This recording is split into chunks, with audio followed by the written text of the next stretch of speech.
comporre musica, comporre testi, affidarci alla cultura, affidarci al linguaggio universale della musica per dire che abitiamo nello stesso mondo e che possiamo vivere insieme. E che possiamo vivere insieme contro la violenza, contro la sopraffazione, se solo riscopriamo le parole per dirlo e i fatti conseguenti per praticarlo. Perché è interessante essere, in sincrono, anche se non in maniera maniacale? Perché anche sia l'effettistica del live electronics, sia anche l'orchestra è strettamente correlata con quello che tu dici. Quindi ci sono alcune parole chiave. Ti faccio l'esempio. Quando dici elicottero, ho visto un elicottero lì c'è proprio qualcosa che simula il rumore dell'elicottero, e quindi è interessante avere questa situazione di analogia fra testo e musica. Ho visto che cosa? Un elicottero contrabbassi separato. Corni? Mare Nostrum nasce all'indomani di quella terribile strage che c'è stata nel Mediterraneo lo scorso inverno, gennaio-febbraio. Più di 800 persone sono morte in mare ed è uno dei tanti eventi terrificanti che sono accaduti nel nostro mare. E non ritengo di essere, in un paese civile se non facciamo qualcosa per questo. E io sono un musicista, devo fare musica e il pezzo nasce così. Un lampo di luce, dalle barche le voci di fantasmi invocanti.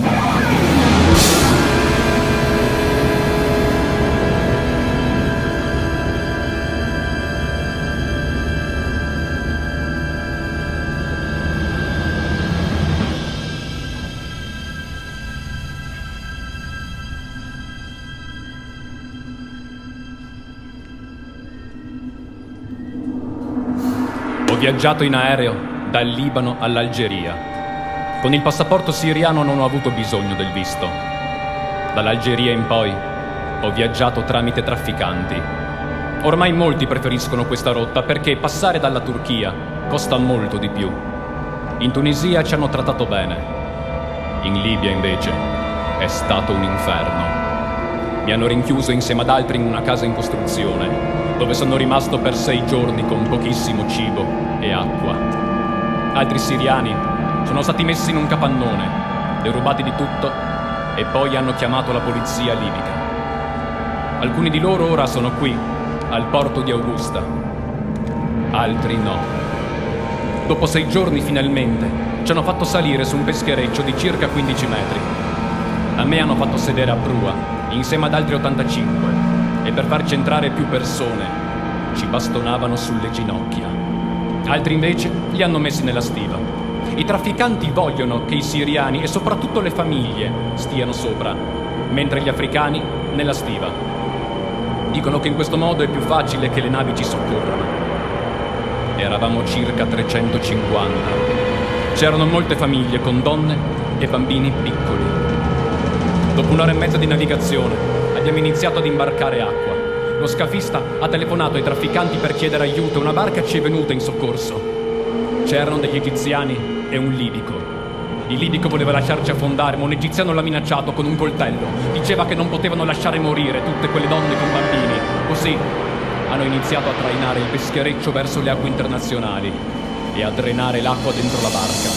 Hanno detto che nel caso di affondamento avrebbero salvato almeno le donne e i bambini. A un certo punto abbiamo visto un elicottero e poco dopo una grossa nave. Allora i trafficanti ci hanno lasciato e sono rientrati nelle acque libiche.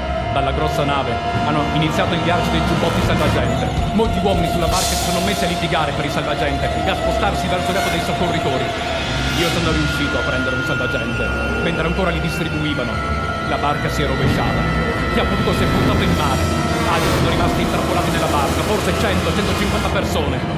Io mi sono ritrovato in acqua, fortunatamente sostenuto dal salvagente. Non so dire quanto tempo sono rimasto in acqua. Vedevo molti corpi intorno. Alcuni con il salvagente galleggiavano, altri scomparivano in acqua. Ho visto una bambina piccola che galleggiava grazie al giubbotto. L'ho presa con me ed entrambi siamo stati tratti in salvo da una scialuppa che ci ha poi portato sulla grossa nave.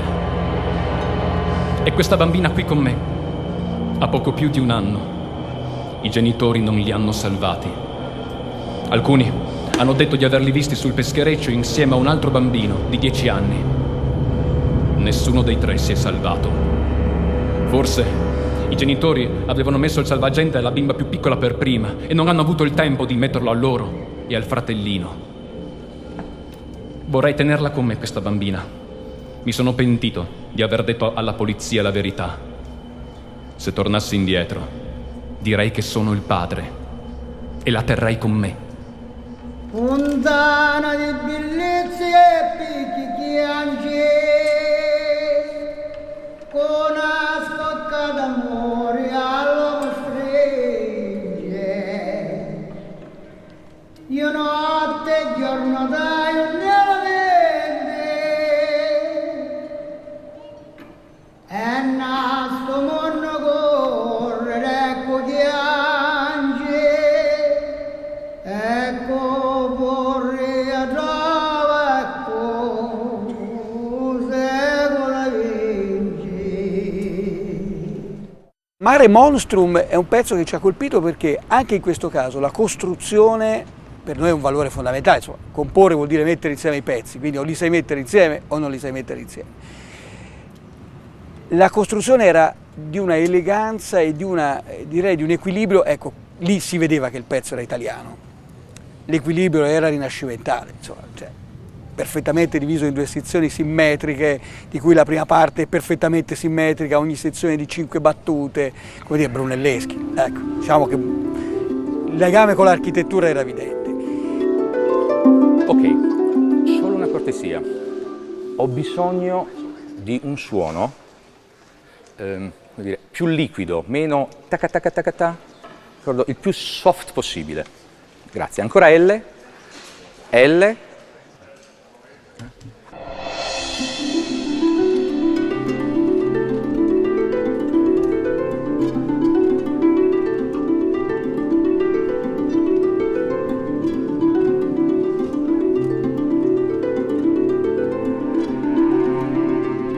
Io sono partito dal testo, ho deciso una durata e ho recitato il testo.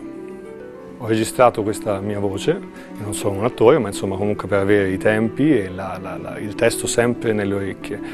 E su questo testo io ho costruito tutto il resto. Nella prima parte in un modo, vorrei dire, pittorico.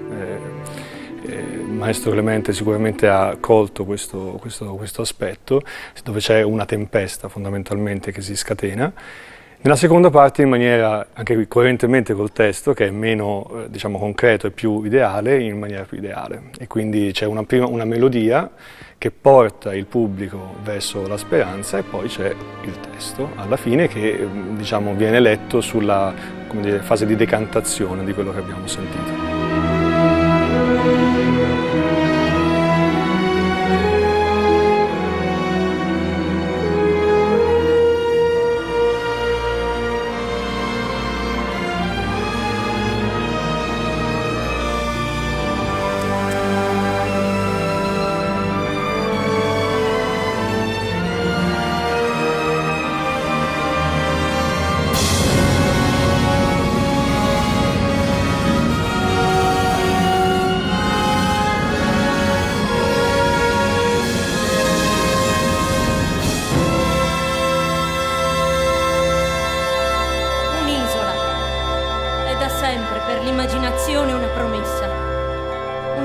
Che si avvera e che è come un premio per una lunga fatica. Le isole appaiono come la risposta a un'illusione, tenuta in piedi da uno sforzo duro e prolungato, come la ricompensa attesa, ricompensa vera al di là della giustizia, dove la grazia gioca il suo ruolo.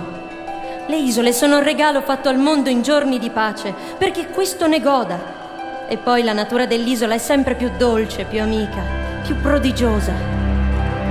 Dall'isola ci si aspetta sempre il prodigio della vita in pace, della vita accordata su un'armonia perduta e la cui eco lontana è capace di confortarci il cuore, di un'età in cui nessuna parola era stata ancora prostituita, in cui il lavoro era sempre gioioso e l'amore non proiettava dal suo corpo luminoso l'ombra dell'invidia.